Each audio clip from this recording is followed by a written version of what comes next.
दोस्तों नमस्कार, मैं हूं architect Ashok Goyal. Academic year 2024-25 के लिए आर्किटेक्चर में एडमिशन के लिए नाटा का ब्रोशर जारी कर दिया गया है। प्रसन्नता की बात है कि इस बार नाटा का इम्तिहान हिंदी में भी होगा। और भी प्रसन्नता की बात है कि इस बार नाटा में स्केचिंग का भी समावेश किया गया है। मैं लंबे समय से इन दोनों बातों की मांग करता रहा था, लेकिन जैसा हमेशा होता आया है कि काउंसिल ऑफ आर्किटेक्चर के जो ब्रोशर जारी किए जाते हैं उसमें बहुत सारी ऐसी चीजें छोड़ दी जाती हैं जिससे कंफ्यूजन बना रहता है। इसमें हेल्प डेस्क का नंबर नहीं दिया गया है। वहां लिखा है कि आपको बताया जाएगा। कब बताया जाएगा किसी को नहीं पता। अगर हेल्प डेस्क का आप नंबर छाप देते तो कम से कम इस ब्रोशर के बारे में किसी को कोई क्वेरीज रहती, किसी के दिमाग में कोई शंका रहती तो आपसे टेलीफोन पर संपर्क करके पूछ लेता। बहरहाल इसमें एक और चीज नई सामने आई है। निफ्ट के इम्तिहान में इस तरह का होता था, सिचुएशन टेस्ट उसको बोलते थे, जिसमें सामग्री आपको दी जाती थी और कुछ मॉडल बनाना होता था। इसमें भी कुछ इसी प्रकार की चीज सामने आई है। 30 नंबर का क्वेश्चन है जिसमें आपको कंपोजिशन बनानी होगी और वहां लिखा है कि जो किट आपको प्रदान किया जाएगा उसके हिसाब से आपको कंपोजिशन बनानी होगी। यह बात विस्तार से कहीं नहीं समझाई गई है कि सभी छात्रों को उसी प्रकार की सामग्री दी जाएगी, क्योंकि निफ्ट के सिचुएशन टेस्ट में ऐसा नहीं होता।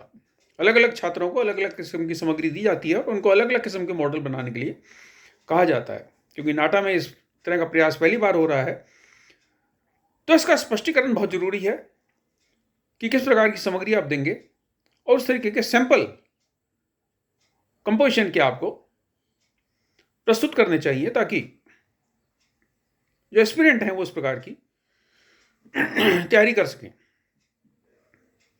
एक और बड़ी विचित्र बात सामने आई। आप नाटा का इम्तिहान हिंदी में तो ले रहे हैं, लेकिन लैंग्वेज इंटरप्रिटेशन के आपके जो सवाल हैं उसमें आपने कहा है कि अंग्रेजी के शब्दों को सही से समझना, उसका सही से अर्थ समझना, उसका सही से इस्तेमाल करने के बारे में सवाल पूछे जाएंगे। अब अगर किसी एस्पिरेंट को भली भांति अंग्रेजी आती तो नाटा का इम्तिहान हिंदी में क्यों देता? जो एस्पिरेंट नाटा का इम्तिहान हिंदी में दे रहा है उससे अंग्रेजी कंप्रीहेंशन के सवाल पूछना, अंग्रेजी के शब्दार्थ पूछना, उसके साथ बड़ी नाइंसाफी है। अगर आपने व्याकरण के सवाल पूछने ही है तो उससे हिंदी व्याकरण के सवाल पूछिए। लेकिन हिंदी के एस्पिरेंट्स को नाटा के अंदर अंग्रेजी के सवाल पूछना नाइंसाफी है। और मेरे हिसाब से तो एप्टीट्यूड टेस्ट में, खासतौर पे आर्किटेक्चर के लिए एप्टीट्यूड टेस्ट में, भाषा का कोई सवाल होना ही नहीं चाहिए। आर्किटेक्चर की भाषाएं रेखाएं हैं, आर्किटेक्चर की भाषा शब्द नहीं है। ये मुझे किसी को बताने की जरूरत नहीं है। जिन लोगों ने नाटा का पेपर बनाया है या बनाने जा रहे हैं, मेरे से भली बात ही वो बात बेहतर तरीके से जानते हैं कि आर्किटेक्चर की भाषा क्या है। 5 साल तक हम कौन सी भाषा सीखते हैं। फिर भी काउंसिल ऑफ आर्किटेक्चर की टीम को बधाई कि उन्होंने एक नई शुरुआत की, हिंदी में नाटा का इम्तिहान लेने की, और पुरानी परंपरा पुनः प्रारंभ की स्केचिंग को समावेश करके। मॉडल मेकिंग की जो बात है उसका स्पष्टीकरण होना चाहिए कि किस प्रकार की सामग्री आप वहाँ देने वाले हैं और किस प्रकार से उस सामग्री की, उन मॉडल्स की सुरक्षा की जाएगी जब एस्पिरेंट वहाँ से एग्जाम देके अपने घर चले जाएंगे। क्या उन मॉडल्स की वहीं पर जांच होगी? जैसे निफ्ट के सिचुएशन टेस्ट में होता है, उन मॉडल्स की वहीं जांच होती है। लेकिन देश भर में फैले हुए सैकड़ों नाटा के सेंटर्स पर किस प्रकार से इन मॉडल्स की जांच होगी, इसके बारे में स्पष्टीकरण आना बहुत जरूरी है। आनन फानन में आपने सिचुएशन टेस्ट की कॉपी करके 3D कंपोजिशन का टेस्ट तो बना दिया, लेकिन उसके बारे में किस प्रकार की कठिनाइयां आएंगी, किस प्रकार की दुविधा उत्पन्न होगी, उसके बारे में नहीं सोचा।